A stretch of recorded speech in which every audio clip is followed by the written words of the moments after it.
The benefits of social media for your business. Okay, there are three main benefits for using and leveraging social media sites that can provide for your business. Number one is that you can grab your target market's attention. Okay, you can get noticed.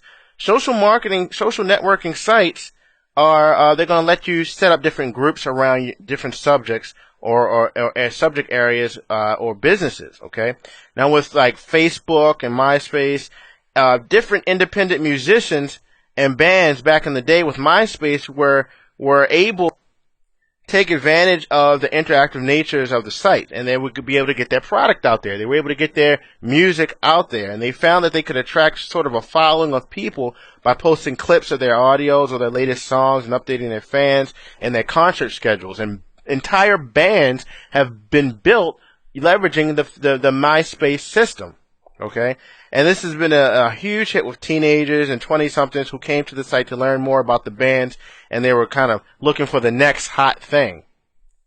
Facebook themselves, they grew rapidly from the small beginnings of just a website. I'm sure you've seen the movie Social Network, at an American university student. To be one of the most, from that system that he set up to be one of the most popular websites, on the internet. And it attracts sort of a different audience than a MySpace would, but the business possibilities are endless with Facebook. Okay, video sharing websites, they offer the most targeted and most effective opportunities for viral marketing out there. Because video sites, you can take a funny video or informative video and people like it and they pass it along, all driving traffic back to your business. Single videos have been proven to launch businesses. Single videos have caught attention, have gone viral, have launched businesses because of the sheer amount of traffic that they've generated. Which brings us to our second benefit, the ability to direct prospects to your website or your funnel. Alright? When people look for, say, bookmarks on a particular topic or any ones that has just tagged a certain piece of content with certain keywords, that bookmark moves up in the rankings with the more people that show interest in it, the more people that feel as though it's a valuable piece of content. So if you include sort of a tagged link to your own site or something that you've created in your bookmark list or in the description, a lot of other members will add that as well, and then your link is going to be seen by more and more people who are searching for your keyword, which will in the end result will be people directed back to the website and more prospects filling your funnel. Filling the funnel is what you're doing here. Okay, you've already learned how to build the majority of it, and we're going to talk about some of the back end funnel stuff in a little bit. But getting people directly into your funnel for free through social marketing is now easier than it ever was before. And the third benefit that can't be forgotten is the link juice, the power of the link juice. Getting links from sites like Dig, Delicious increases the value of your site in the eyes of the search engine. Now, sure, this has died down some due to the abuse of the spammers who have learned how to do this, but it still increases the value of your site nonetheless. You also want to keep in mind some of the sites don't let Google spiders come to the site and follow the links. Okay, like it's called a no follow tag. A lot of them do, and some of these are like Dig, Flickr, /.com will allow it, at least for now.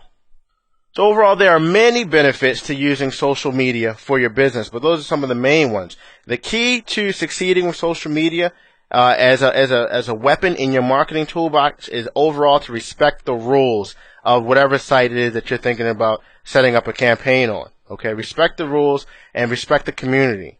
Don't go on there as a spammer salesman. Okay, these are the people who don't like to be sold to, just for the blatant, self-promotional type of person. They want to discover things that interest them. Okay, you can give them what they want and they'll give you what you want. That's the bottom line.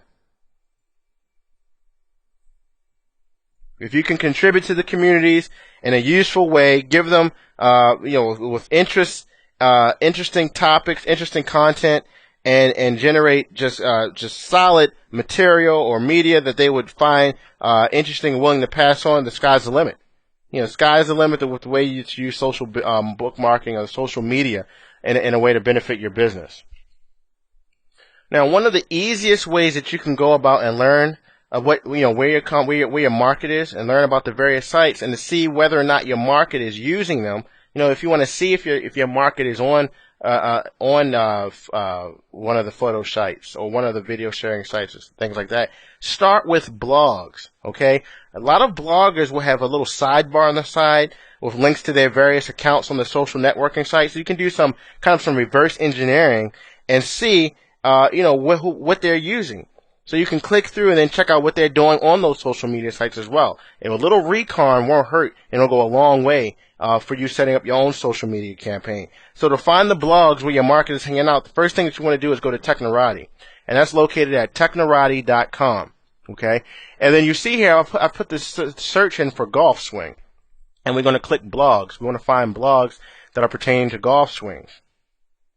Now what Technorati has given me here is a list sorted in order of popularity, which is defined by how many people link back to that blog, okay? And you'll want to check out what the most popular bloggers are doing. What are they doing? What are they up to? Because this is where your market is typically going to be headed. So spy and see what they're doing on social networking sites. See if you can implement similar campaigns, Also check through and look through their links and find places that they're going to hang out in places, and then you want to go there as well. You want to get the same groundwork laid that your competitors are having. So in this golf swing, we see, what do we have here? Golf swing help, how to golf. So we can click through, we see that this is rising, and the list for golf swing.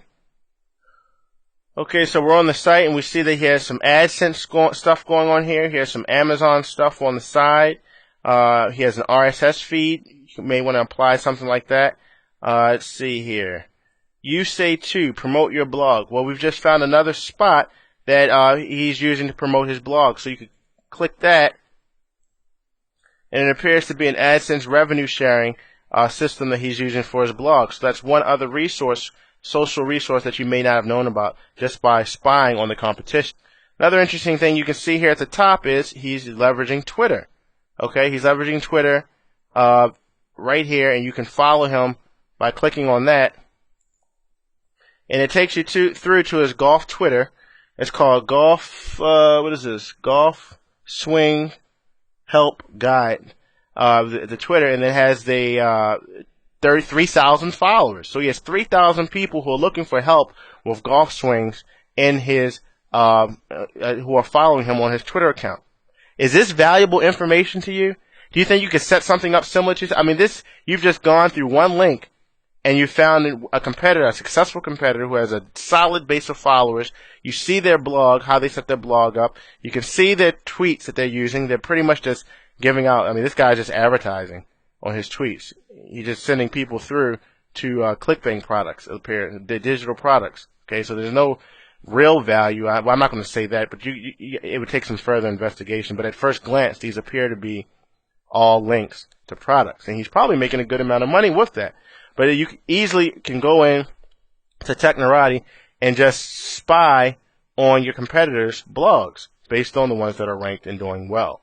Okay, that is how you get started with your social media campaign, by using information to see what's working and copy it. Just the spelling of Technorati, TECHNORATI, okay, .com. Go there and check it out and get started with looking up your competitors. So now let's take a look at exactly how you can promote your business using social media sites. Okay, we're going to go through a simple 5-step process to get your business started with social media and social networking. All right, these are the magnetic social media strategies.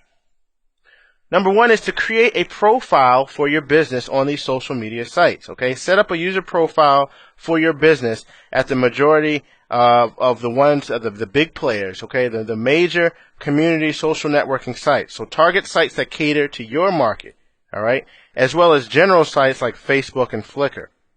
Now you want to make sure you include your website and a short introduction to what your business does wherever possible when you set up these profiles. And remember, you don't want to sell. So we're not selling when you set up the profile, okay? But you can give your business a presence on these sites.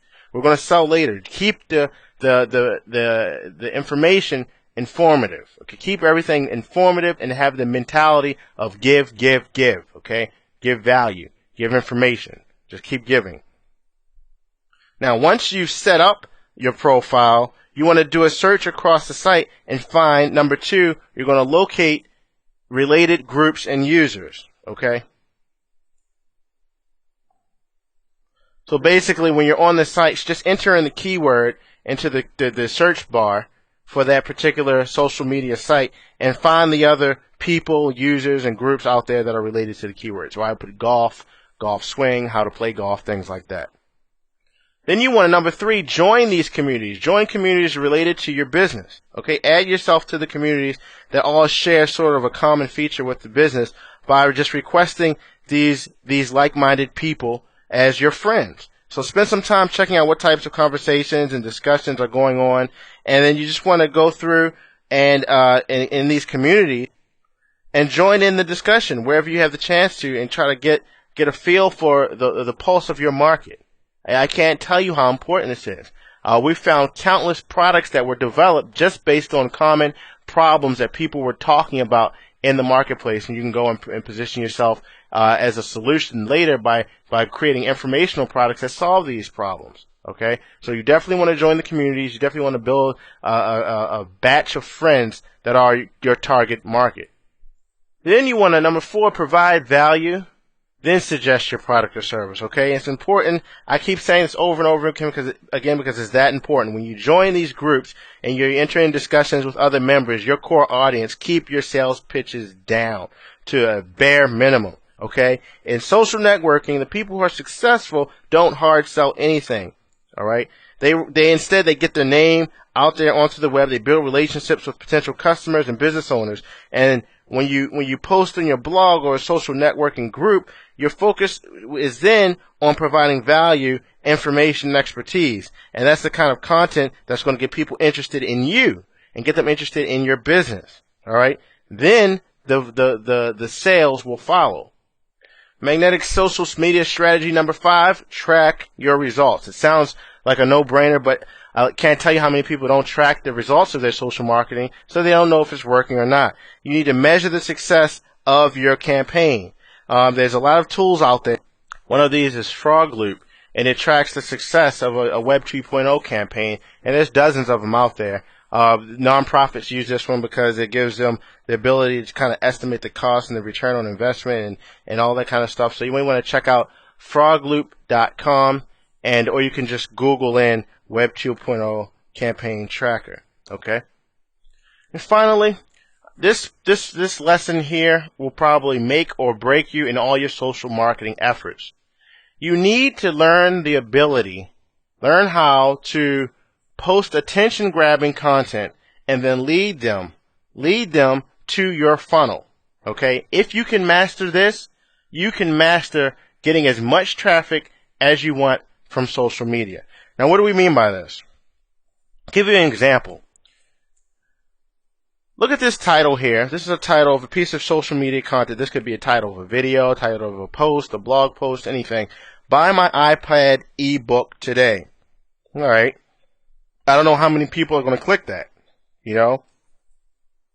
Would you click that? Now we look at the second headline, and it says something like this. Will my iPad blend in a blender? What the hell is this guy talking about? That's one of those headlines that it makes you want to see what he's talking about. Is this idiot really going to put his iPad in a blender? This may be something that you have to check out. And it could be talking about a video posted on YouTube where this guy is actually putting his iPad in the blender.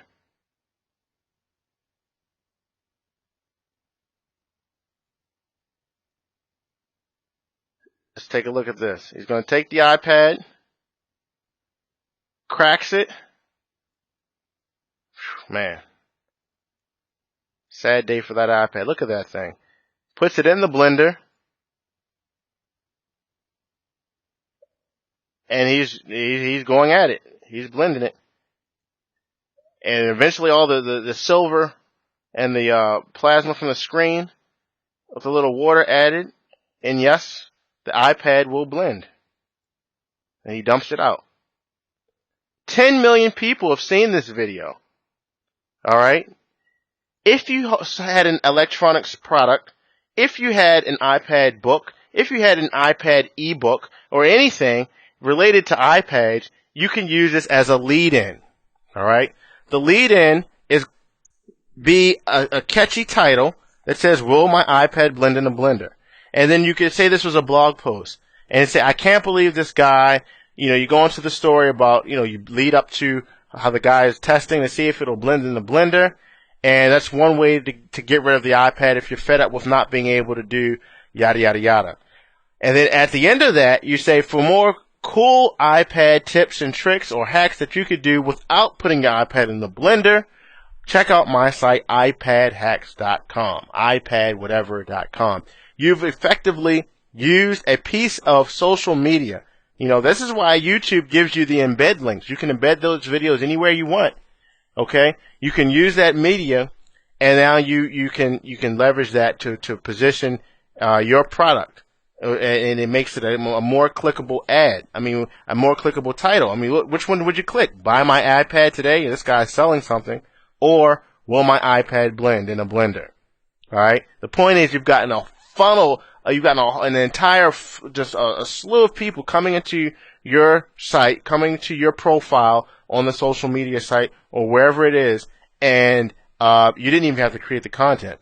And on top of that, now some of these people will raise their hand and want more information by joining your list, opting in, and you're effectively selling without selling. You're doing this because you're tapping into the reason that people are using social media in the first place. Okay? They want to share unique, creative things that are entertaining, things that are valuable content that they can use, and you're giving them that first and then bridging them over into your funnel. Another great way to kind of bridge people over to your business from social media is to provide some type of entertaining or informative list that's related to your industry. All right, by building some sort of list, people love lists. They love top 10 movies. They love top 10 shoes. They love to see the top richest people in the world. They like to see the top people who fell off. They love lists, okay? You compile a list, that list goes viral. All right. How can you leverage a list for your business? Let's go back to our golf example. Actually, let's combine the iPad with the golf example. How the hell are we going to do that, right? Well, here we go. Using a list. Top 10 ways to use your iPad to lower your golf score. How about that? If you're an iPad user and you're a golfer, which I'm sure there are a lot of, are you reading that article? I know I am. And that is a very interesting article already without even seeing whatever it is. Is it that seeing that list, which basically you can tell a review of the top 10 golfing iPad apps or iPhone apps that can help you track your swing and things like that and look at weather conditions and ultimately at the end of that, for more golf information, please go to timsgolf.com. You're bridging traffic. You're giving first. You come up with something. You spend about 15 minutes just scraping together the top 10 golfing apps on the iPad, okay? You write a little tidbit about them in the top 10 list and why they're on there, and then you submit that out in the social media world, whether that's on videos, you make it a video. Actually, I would suggest you leverage that piece of content on all of the different types of social media. All right, you have your top 10 list, turn it into a video. You know how to make it a video using Animoto. Get that on YouTube. Maybe you get some rankings and you funnel that in, and that leads people back to your website. Put it on, on your blog, and sites like Technorati pick it up. Make it on your posts. Make it a Facebook post. Make it a page. Make it a fan page, a like page on Facebook. The top 10 iPad golf apps. You can take that one piece of content that gives value and make it a bridge across multiple social media platforms back to you, back to your business, funneling traffic in. And that's just one piece of content. That's just one idea. How many pieces of content are you going to have out there in the social media landscape funneling like-minded people, like-minded consumers, like-minded other businesses, or whoever it is that your target audience is? How many pieces of content are you going to have out there funneling them back to you? All right? Learn this concept, apply this concept, it'll change your business. Overall, no matter what type of product or service it is that you're offering, social networking strategies are going to be one of the most effective ways to get immediate exposure for your business, okay? And it's going to be for free, all right? The inbound links that you get are the icing on the cake, because regardless of all this traffic and this branding that you're doing, you're getting links back to your site, which is building your site in the rankings, okay? So I'm not saying you're going to be, you don't expect to blow up overnight or anything like that and get, crash your servers because of all the social media traffic that you got in 24 hours, although it could happen with the right story. But the key to getting the most out of the social media websites out there is to start with a small niche, go through all the different sites that we've reviewed, choose one or two that you enjoy hanging out, and then start interacting and start applying the system that you were just given. Eventually, you'll start creating some valuable, interesting content of your own to submit to these sites, and you've seen how the traffic can flow following that content by bridging it over to your website for your business. Eventually, after all that's done and you have your model and it's proven and it's working, you can outsource your social marketing. Obviously, you can go to Fiverr, and there's some other places I'm going to show you in later modules to put this on autopilot for you so that your social media presence remains consistent, but the time that you put in reduces drastically. Okay? So let's move on.